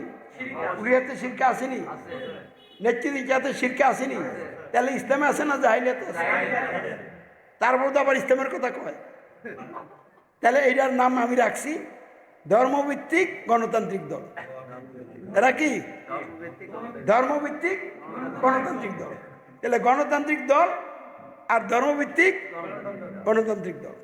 এরপরে আরও কিছু দল আছে, তারা কি কয় সমাজে রাষ্ট্রে কি চলে চলুক, এ নিয়ে আমাদের মাথা ব্যথা নাই।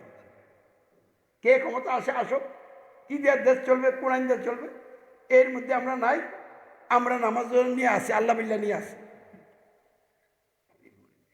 এরকম আসেনি? এরা হলো ধর্মীয় দল। এরা কি? এরা ধর্মীয় দল, বুঝাইছে? এই ধর্মীয় দল কাটা তাবলিগ জামাত, এই ধর্মীয় দল কাটা কওমি মাদ্রাসা, আলিয়া মাদ্রাসা, ফির মুরিদি। এরা হলো ধর্মীয় দল, নামেও আছে বেনামেও আছে। ফির মুরিদি দলের নাম নাই, তো ফিরও আছে মুরিদও আছে, আবার কিছু কামদও আছে। তাহলে এরা কি দল? গণতান্ত্রিক দল? এরা কি ধর্মভিত্তিক গণতান্ত্রিক দল? এরা হলো ধর্মীয় দল। তাহলে এই ধর্মীয় দল, ধর্মভিত্তিক গণতান্ত্রিক দল আর গণতান্ত্রিক দল, তাদের সকলে মিল্লা একটা সমাজ। এই সমাজের নাম হলো গণতান্ত্রিক সমাজ। বাংলাদেশে হিন্দু, বৌদ্ধ, খ্রিস্টান, মুসলিম পরিচয় দানকারী লোক আছে না নাই? তো তাদের ধর্মীয় দিক দিয়ে আলাদা সমাজ। মুসলমানদের ধর্মীয় সমাজ, হিন্দুদের আবার আরেকটা ধর্মীয় সমাজ আছে কিনা? তো হিন্দু, বৌদ্ধ, খ্রিস্টান আর মুসলিম পরিচয় দানকারী সকলে আবার রাষ্ট্রের জায়গায় গণতন্ত্র গ্রহণ করছে।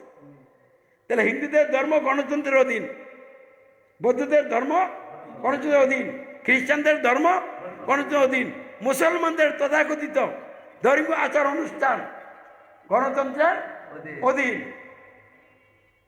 অতএব এই মসজিদ, মাদ্রাসা, খানকা, নামাজুরা, হজ, যাকাত সব শিরকের ভিত্তিতে চলছে। এই জন্য এগুলি অর্থহীন অনুষ্ঠান।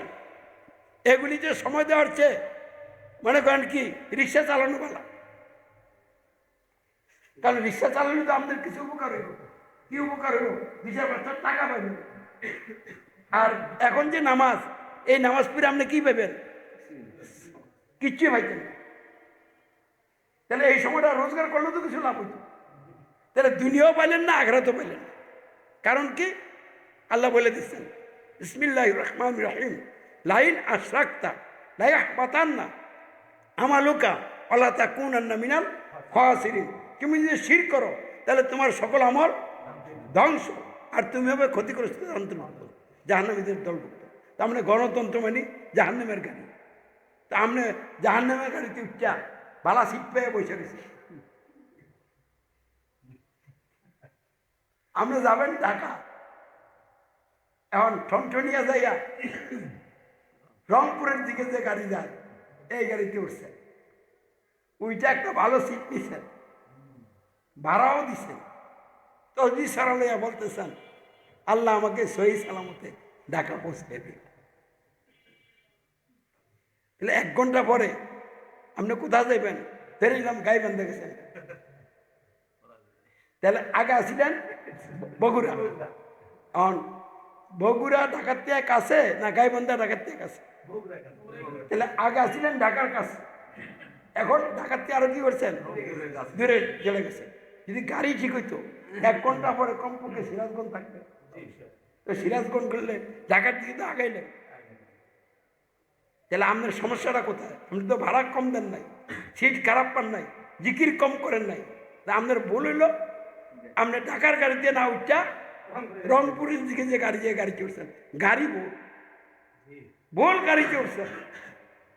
তাহলে গণতন্ত্রের মধ্যে থাকা নামাজ পড়বেন, রোজা রাখবেন, জিকির করবেন, আল্লাহ বিল্লাহ করবেন, আর স্বপ্ন দেখবেন জান্নাতে যাচ্ছি, আর হুজুরে আপনাকে ফতুয়া দিয়ে দিবে, কোনো ভয় নাই, চিন্তা নাই, এই আমলগুলি করো, হাসতে হাসতে জান্নাতে চলে যাবেন। সামনে গণতন্ত্র নামক জাহান্নামের গাড়িতে থাকা জান্নাতের স্বপ্ন দেখলে জান্নাতে যাবেন? এই যে জুলাই আন্দোলনে অনেক লোক মারা গেছে না, এটা কিসের আন্দোলন? এটা কি সমাজ থেকে কোরআন বিধি সংবিধান হটাইয়া কোরআনকে সংবিধান প্রতিষ্ঠার আন্দোলন ছিল? গণতন্ত্র হাসিনা নষ্ট করে নিয়েছে, তারে সরাইয়া গণতন্ত্র রক্ষা করতে। যেই গণতন্ত্র হাসিনারে ধ্বংস করছে, এই গণতন্ত্র আপনি আর একটু ভালো করে কি করবেন, প্রতিষ্ঠা করবেন। একজনে গণতন্ত্র করতে করতে ধ্বংস হয়েছে, আর আপনি আবার এই গণতন্ত্রকে ভালো করে করবেন।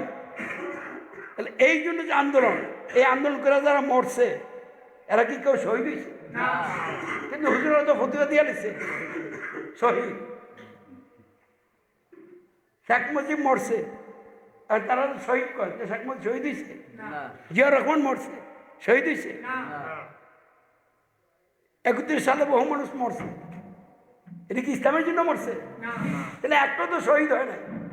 তা আপনি যারা শহীদ হয় নাই তারা শহীদ করলে এটা মিথ্যা কথা বললেন না? তাহলে আল্লাহর ফাসালার বিপরীত আপনি আরেকটা ফাসালা দিলেন, যে ওই আল্লাহর ফাসালার বিপরীত নতুন ফাসালা দেয়, সেই রব হয়ে যায়। তাহলে ইসলাম প্রতিষ্ঠার জন্য আল্লাহ পদ্ধতি দিছিনি। ইসলামকে আংশিক না পরিপূর্ণ? আল্লাহ বলেন বিসমিল্লাহির রহমানির রহিম, আল ইয়াউমা আকমালতু লাকুম দীনাকুম ওয়া আতমামতু আলাইকুম নি'মাতি ওয়া রাদিতু লাকুমুল ইসলামা দীনা।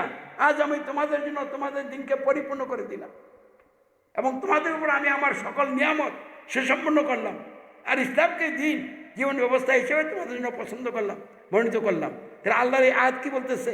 ইসলাম পরিপূর্ণ জীবন ব্যবস্থা। তো ইসলাম আল্লাহ পাঠাইছেন, মানে ইসলামটাকে সমাজে রাষ্ট্রে প্রতিষ্ঠা কিভাবে করতে হবে এই জন্য পদ্ধতি আল্লাহ দিচ্ছেননি। যদি কোন ধ্যান নাই তাহলে তো ইসলাম পরিপূর্ণ হইল না। ইসলাম আল্লাহ দিলেন, বললেন এটাকে প্রতিষ্ঠা করতে হবে, এটাকে কিভাবে প্রতিষ্ঠা করতে হবে এই জন্য পদ্ধতি আল্লাহ দিছে না দেয় নাই?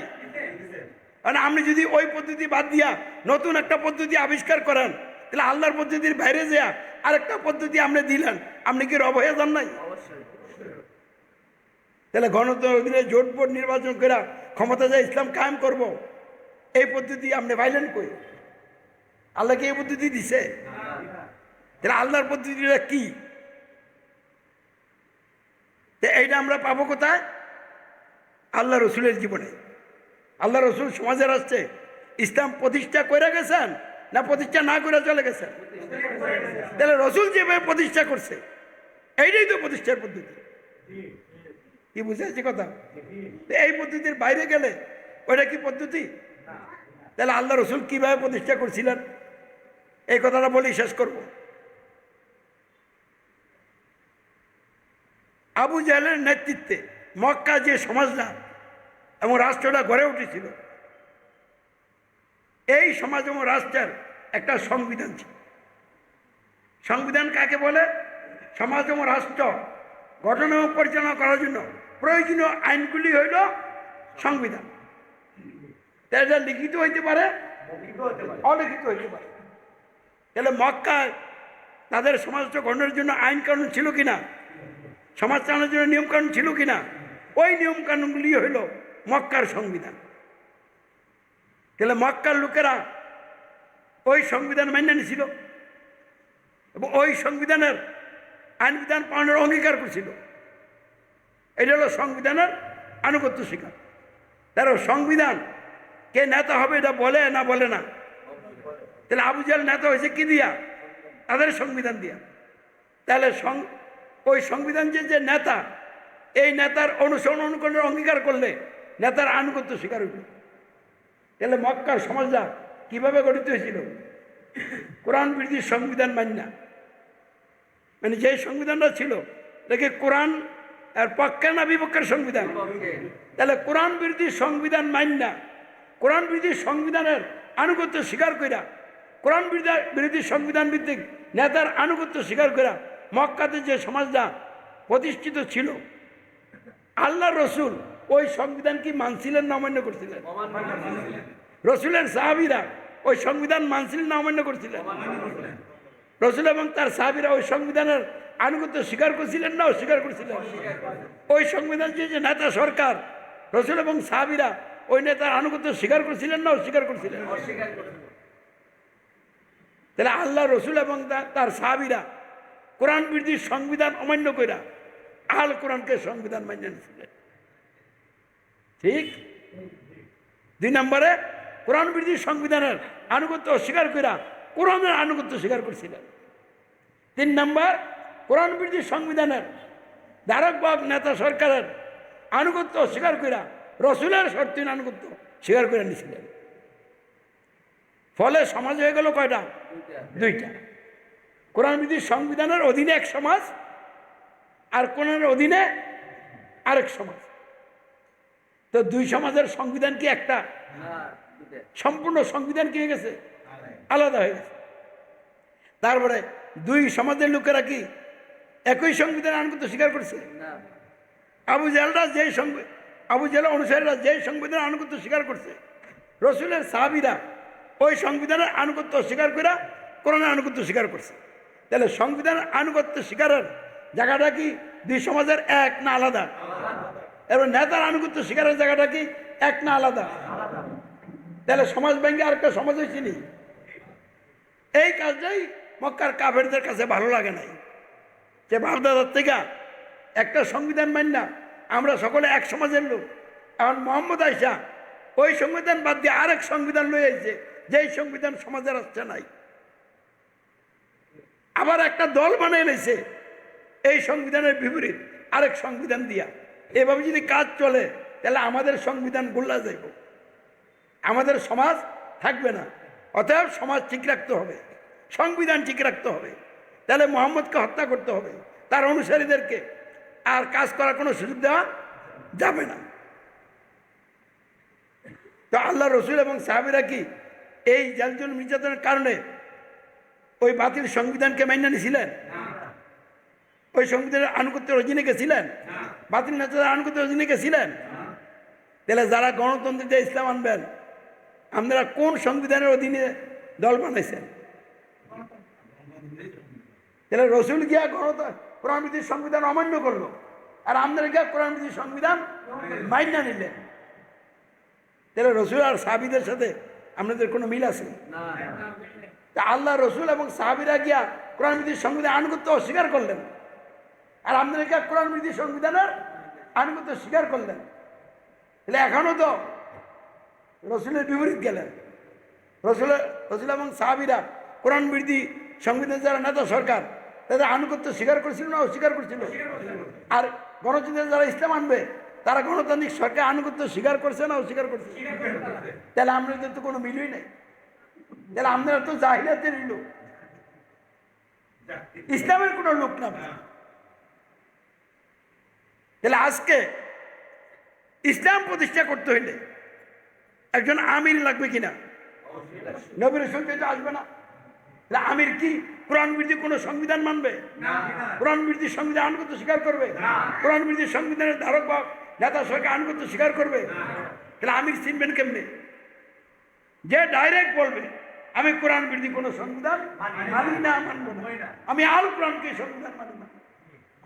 ডাইরেক্ট বলবে আমি কোরআন বিরোধী সংবিধানের আনুগত্য স্বীকার করি না, করবো না। আমি কোরআনের আইন বিধান পালন করি এবং করব। আমি কোরআনের আনুগত্য স্বীকার করলাম। তারপরে কোরআন বিরোধী সংবিধান যে যারা নেতা সরকার, এরা অবৈধ দখলদার, আজাব গুজবের নেতা, জাহান্নামের নেতা, এরা জাহান্নামের গাড়ির ড্রাইভার। আমি এই ধরনের কোনো নেতার আনুগত্য স্বীকার করি না, করব না। আমি শর্তহীন আনুগত্য অনুসরণ করি, করবো একমাত্র হযরত মুহাম্মদ সাল্লাল্লাহু আলাইহি ওয়াসাল্লামের। অতঃপর তিনি এর উপরে দৃঢ় থাকবেন।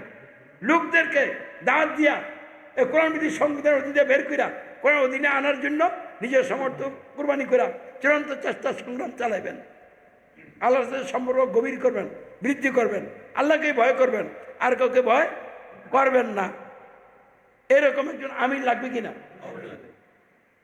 তাহলে এই আমিরের সাথে যারা যোগ দিব, তারা কি কোরআন বিরোধী সংবিধান মানবে? তাহলে আমির যে বিষয়গুলি গ্রহণ করছে, তার সঙ্গী সাথীরাও এই বিষয়গুলি গ্রহণ করবে। আমির যে বিষয়গুলি বাদ দিছে, তারা ওই বিষয়গুলি কি দিবেন? বাদ দিবেন। তাহলে এরকম একটা সমাজ হবে। তাহলে এই সমাজটা রসুলের নেতৃত্বে যে সমাজটা হয়েছিল, এটার সাথে মিলবে। এই হলো শহীদ দল। তো এই দল হলো ইসলামী সমাজ। আমরা ইসলামী সমাজ, আমরা কোরআন বিরোধী কোনো সংবিধান মানি না, কোরআন বিরোধী সংবিধান আনুগত্য স্বীকার করি না, কোরআন বিরোধী সংবিধানের ধারক বাহক নেতা সরকার আনুগত্য স্বীকার করি না। আমাদের সংবিধান কোনটা? আল কোরআন। আমরা ওয়াদা করছি আল্লাহর আইনি পালন করি এবং করব। আমরা অঙ্গীকার করছি শর্তি নানকত্ব রসুলের করি এবং করবো, কারণ এর থেকে আমরা বিচ্যুত হব না, এর উপরে মজবুত থাকবো। আল্লাহর সাহায্য চাই, আল্লাহ আমাদেরকে কবুল করে বলেন আমিন। এরপরে আমরা লোকদেরকে দাওয়াত দিতেছি, তাহলে যারা দাওয়াত কবুল করতেছে তারা আগে কোথায় ছিল? জাহেলি সমাজ। তাহলে জাহেলি সমাজ ভাঙছে, ইসলামী সমাজ করছে। আমিও তো আগে জাহেলি সমাজে ছিলাম।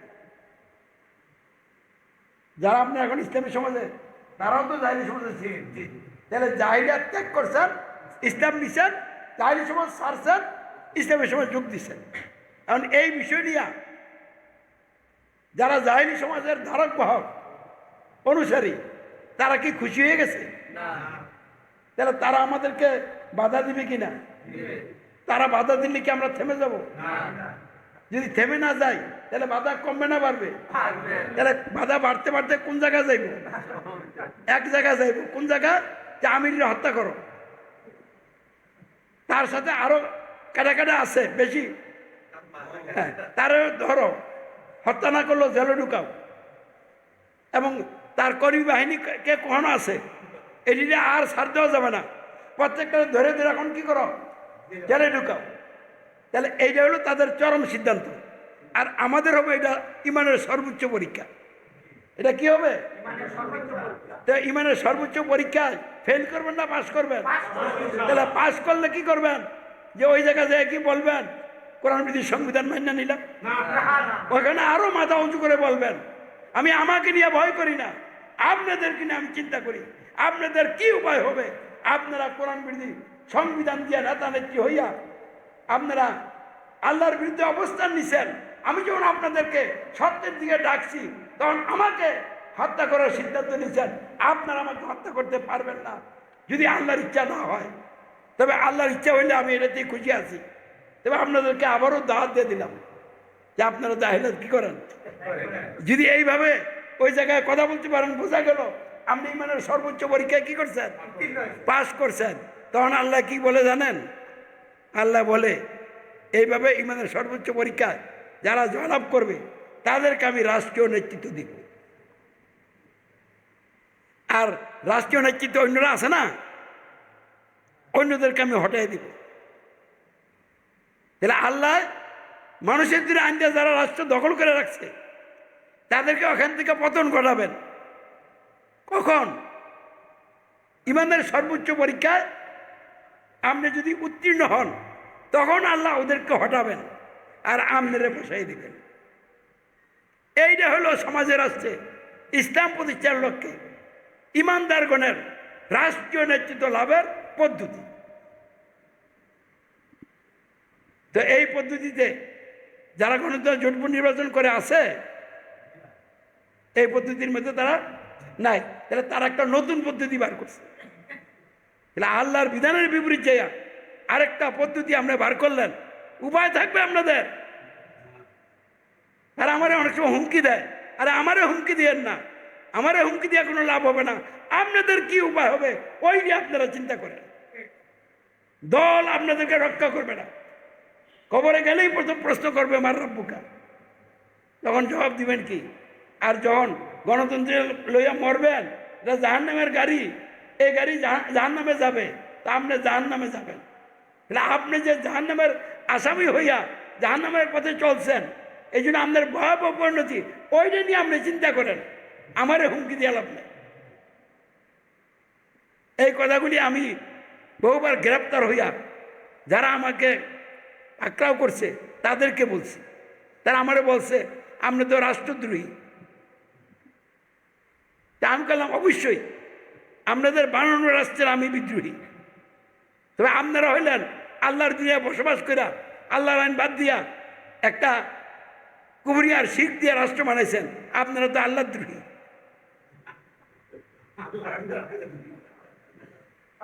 আল্লাহর দ্রোহী হইয়া চলার পরিণতি ভালো নয়। তাহলে তাদের বানেন না রাষ্ট্রের কি অনুগত বান্দা হইবেন? আরে কুবরি রাষ্ট্রের কি আপনি নাগরিক হবেন? কুবরি রাষ্ট্রে আমি নাগরিক হইতে রাজি না। আমি আল্লাহর দুনিয়ার নাগরিক, আমি সারা পৃথিবীর নাগরিক। আল্লাহর সংবিধান বলছে আমি সারা দুনিয়ার কি নাগরিক। আর আপনি একটা গ্রামে তো বসবাস করেন নাকি? তাহলে গ্রামে বসবাস করার কারণে কি আপনি গ্রামের নাগরিক না পুরো দেশের নাগরিক? একটা গ্রামে বসবাস করে যদি পুরো দেশের নাগরিক হইতে পারেন, একটা গ্রামে বসবাস করে সারা পৃথিবীর নাগরিক হলে সমস্যা কোথায়? আমি সারা পৃথিবীর সকল দেশের নাগরিক, আমার নাগরিক তো কেউ ক্যান্সেল করতে পারবে না। তোদের ক্যান্সেলে আমি মানি না, তারা কি ক্যান্সেল করবে? তারা আমি ইসলামী রাষ্ট্র বাংলাদেশের নাগরিক, ইসলামী রাষ্ট্র এখনো হয় নাই, বুঝছেন? ইসলামী রাষ্ট্র যেদিন হবে আমি ওই রাষ্ট্রের নাগরিক। আর এখন সিদ্ধান্তে ইসলামী রাষ্ট্রের নাগরিক, সিদ্ধান্তের দিকটা আমি কোন রাষ্ট্রের নাগরিক? ইসলামী রাষ্ট্রের নাগরিক।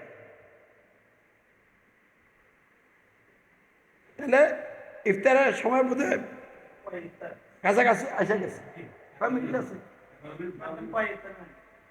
আচ্ছা, 4:30, 12 মিনিট আছে। তাহলে আমি 5-7 মিনিটের মধ্যে শেষ করে দিই। এবার আপনাদের কোনো প্রশ্ন থাকলে উত্তর দেবো ইনশাল্লাহ। তাহলে গণতন্ত্রের জোট ভোট নির্বাচন এটা কি ইসলাম প্রতিষ্ঠার পথ? এরপরে এইটা না হইলে মারামারি করে ক্ষমতা দখল করাম। আল্লাহ রসুলের 23 বছরের জীবন 2 ভাগে ভাগ, মক্কি আর মাদানী। মক্কি জীবনে ক্ষমতা ছিল কি আবু জাহেল, সমাজ চলছে কি দিয়া? জাহিলাত দিয়া। এই 13 বছরে আল্লাহ রসুল এবং তার সাহাবীরা জাহিলাত থেকে বাইর হইয়া ইসলামের ভিত্তিতে আলাদা সমাজ বানাইছেন। গালি শুনছেন, মায়ের খেয়েছেন, সবর করছেন, ক্ষমা করছেন। মোকাবেলা নিজে করেন নাই, মোকাবেলার দায়িত্ব কার কাছে দিচ্ছেন? তাহলে এই 13 বছরে কি রসুল কোনো মারামারি করছেন? মায়ের খাইছেন, ক্ষমা করে দিচ্ছেন। তাহলে এতে কি বুঝলেন? রাষ্ট্রীয় ক্ষমতা আসার আগে, মানে রাষ্ট্রীয় নেতৃত্ব আসার আগে আল্লাহ রসুল কোনো মারামারি করেন নাই, একতরফা মায়ের খাইছেন। মদিনায় যখন রাষ্ট্রীয় নেতৃত্ব আল্লাহ দিচ্ছেন, তখন ইসলামী রাষ্ট্রের উপর যখন আক্রমণ করছে, তখন তিনি যা কিছু আসছিল তা নিয়ে মারামারি করছেন। তাহলে যুদ্ধ যতগুলি করছেন একটাও মক্কি জীবনে করেন নাই, মাদানী জীবনে করছেন। অর্থাৎ রাষ্ট্রীয় নেতৃত্ব যখন রসুলের হাতে আসছে, মুসলিম অমুসলিম সকলে যখন রসুলকে রাষ্ট্রীয় নেতা মাইনা নিল, তখন তিনি কি করছেন? আল্লাহর নির্দেশে বিভিন্ন প্রেক্ষাপটে সশস্ত্র লড়াই করছেন, কিতাল করছেন। কিন্তু ইসলামী রাষ্ট্র প্রতিষ্ঠার লক্ষ্যে রাষ্ট্রীয় ক্ষমতায় যাওয়ার জন্য তিনি কিতাল করেন না। এখন যারা মারামারি করে রাষ্ট্রীয় ক্ষমতায় যাইয়া ইসলাম কায়েমের কথা বলেন, তাহলে এটা কি আল্লাহর বিধানের লোকে মিলল? রোজা ফরজ কোন মাসে? এখন কেউ যদি কয় মহরম মাসে রোজা ফরজ, এই কথা বলে যদি মহরম মাসে রোজা রাখা শুরু করে, তাহলে তার ফরজ আদায় হবে? এখন সে যদি আমি তো রোজাই রাখছি, তো তার রোজা, এই রোজা রাখতে আল্লাহ বলছে? তাহলে কিতাল সশস্ত্র লড়াই করা এটা ইসলামে আছে, এটা একটা প্রেক্ষাপট আছে। তো প্রেক্ষাপট না আসলে আপনি যদি এটা করেন, তাহলে মহরম মাসে রোজা রাখলেন, তাহলে আল্লাহর বিধানের বিপরীত কাজ করলেন। তাহলে রাষ্ট্রীয় নেতৃত্ব আসার আগে রাষ্ট্রীয় নেতৃত্ব লাভের জন্য আপনি যদি সশস্ত্র লড়াই করেন, এইটা ইসলাম নয়, এটা সন্ত্রাস, এটা উগ্রবাদী অপতৎপরতা। তাহলে ইসলামে এই ধরনের উগ্রবাদীদের কোনো স্থান আছে? নাই। তাহলে এইটাও ইসলাম প্রতিষ্ঠার পথ না। গণ আন্দোলন, গণ অভ্যুত্থান, এইটাও ইসলাম প্রতিষ্ঠার কোনো পথ না। পথ একটাই, যেটা আমি বলছি, প্রতিষ্ঠিত সংবিধানের বিপরীতে কোরআনের অধীনে আলাদা সমাজ বানাবেন, গালি শুনবেন, মায়ের খাবেন, সবর করবেন, ক্ষমা করবেন, ইমানের পরীক্ষা দিবেন, সর্বোচ্চ পরীক্ষা দিয়ে উত্তীর্ণ হবেন, তখন আল্লাহ রাষ্ট্রীয় নেতৃত্ব আপনাকে দিয়ে দিবেন। দুনিয়ার কোনো শক্তি ঠেকিয়ে রাখতে পারবে না। এই যে হলো ইসলাম প্রতিষ্ঠার জন্য ইমানদারদের রাষ্ট্রীয় নেতৃত্ব লাভের একমাত্র আল্লাহ নির্দেশিত এবং রাসূল মুহাম্মদ সাল্লাল্লাহু আলাইহি ওয়াসাল্লামের প্রদর্শিত পদ্ধতি। এই পদ্ধতিতে আমরা ইসলামী সমাজ এগিয়ে যাচ্ছি। ইনশাআল্লাহ আগামী দিনে আল্লাহর বিশেষ রহমত এবং সাহায্যে ইসলামী সমাজের নেতৃত্বে দিন কায়েম হবে। আল্লাহ রাব্বুল আলামিন কায়েম করবেন। আল্লাহ আমাদেরকে এটার সাথে লেগে থাকার তৌফিক দান করে বলেন আমিন। এই কাজ করতে যে আমি অনেকটা ঋণ হয়ে গেছি, 1 কোটি টাকার মতো ঋণ। আবার একটা মাদ্রাসা বানানোর পরিকল্পনা নিছি কোরআন নাজিলের উদ্দেশ্যের উপরে। তো এই 2 কাজের জন্য ঋণমুক্ত আর চলমান কর্মসূচি, এই জন্য 1 কোটি টাকা বাজেট ঘোষণা করছি।